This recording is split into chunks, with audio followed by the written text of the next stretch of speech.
to Lorraine's. Right. They're not patronizing nannies. Oh, no. No. I wasn't gonna talk about him, but I just kept seeing it all down the timeline on Twitter. So we're gonna have to talk about Brother West. But Please. just a moment. I don't want to give him too much. We're gonna have to talk about Brother West. I haven't heard the latest. We're gonna have to talk about Brother West. And I mean, the shenanigans just continue. Oh, by the way, I posted the link. Support the Crohn's and Colitis Holiday Bowl-a-thon. The link is there. Get your team together. This is for a great cause. Be fun, guys. All of the proceeds are going towards my team gonna win. Colitis, 100%. Disease Foundation. So, but Brother West.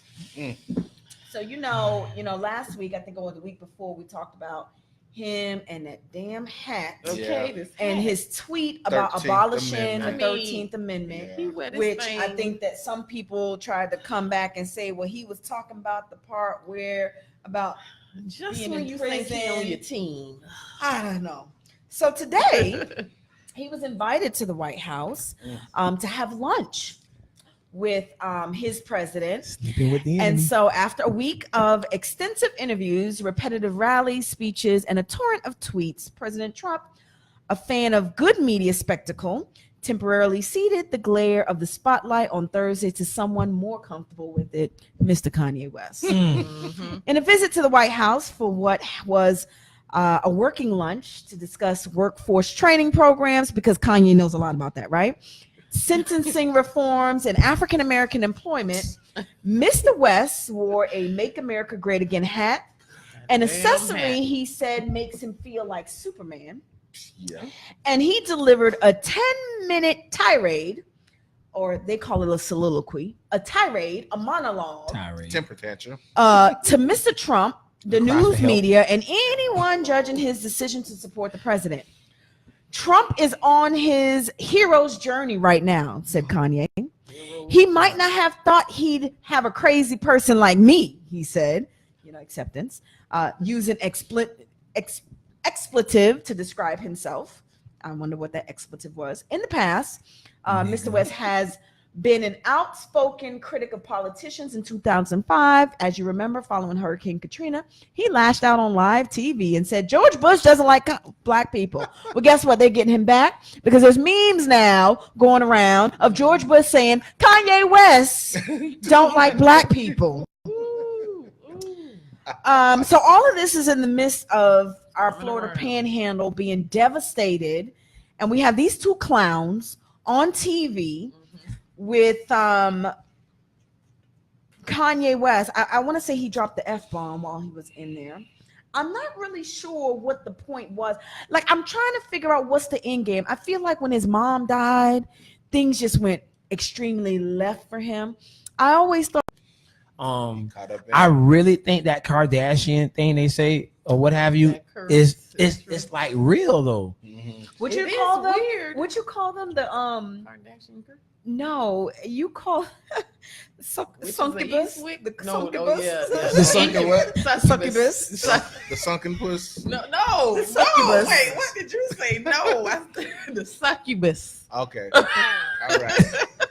I'm with you. Yes, excuse me. Excuse this English. Dang, okay, that's different. That one's French. So just so we can get a little bit in depth on just exactly how crazy Kanye is.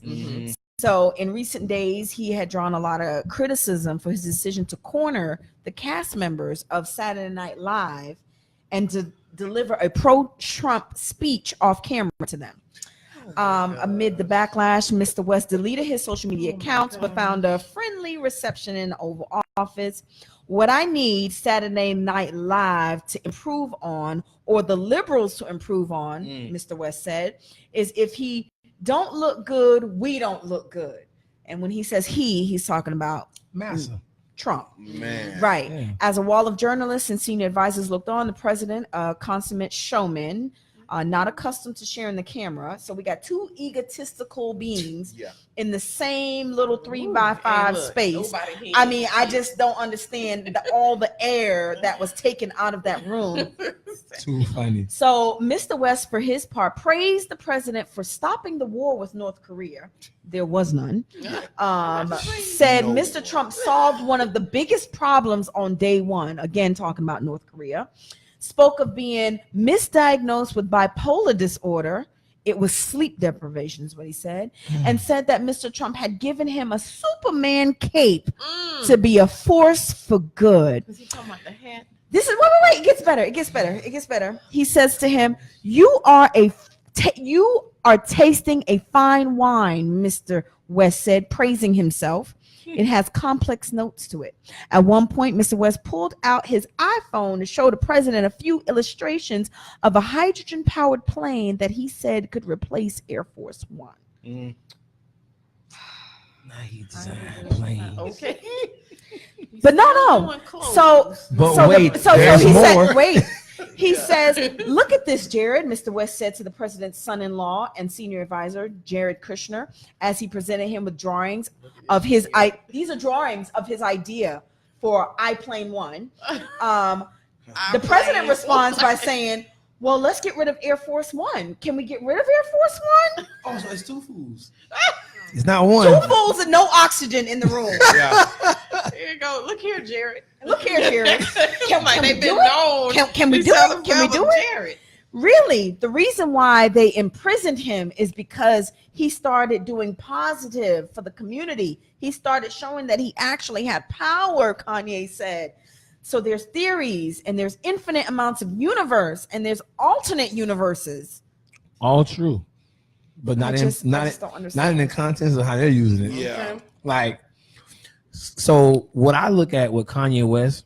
Wait, listen to this though. They said after Kanye's speech, Trump was left uncharacteristically speechless as advisors, including Mr. Kushner and Ivanka Trump, looked on. Everybody was dumbfounded because they didn't think that they would find anybody dumber than their dad.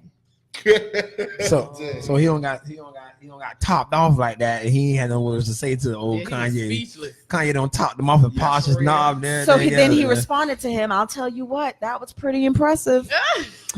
And then Kanye said, "Man, it was from the soul. I just channeled it from my soul." Oh, Trump closing. It's like, way to go, Kanye. I tell my queen all the time, babe, this is my favorite circus. Like, they got rid of Ringling Brothers, and I love watching the Trump circus. Like, I'm not lying. Just shake your head up there. It's the funniest thing ever, you know. But Kanye West is a prime example of what people have said all our life by stay black, and you grow up and you never really understood what that meant. You just kind of say it too. Hey, I ain't gonna do nothing but stay black and die.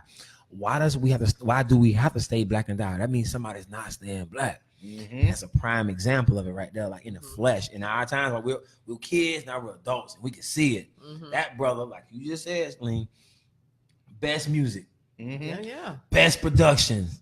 Everybody in the industry going to him just to get that soulful sound that he was bringing out of Chicago, and then went right into a sunken place. You know who did this before him, but maybe not to this extreme?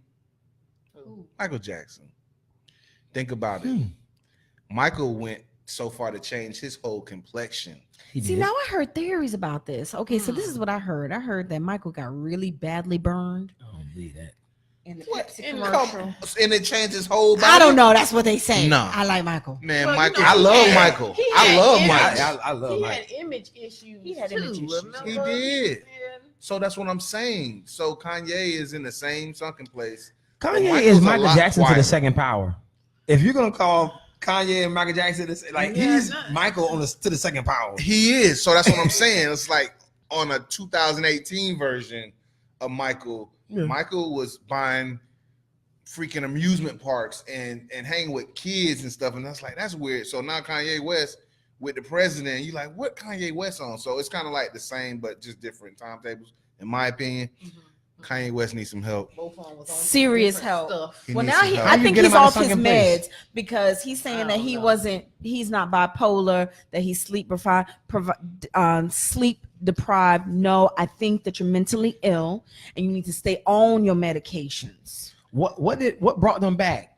The spoon used to take No, the them there. spoon took them there. What brought them back? I don't know. He woke up. He stuffed it.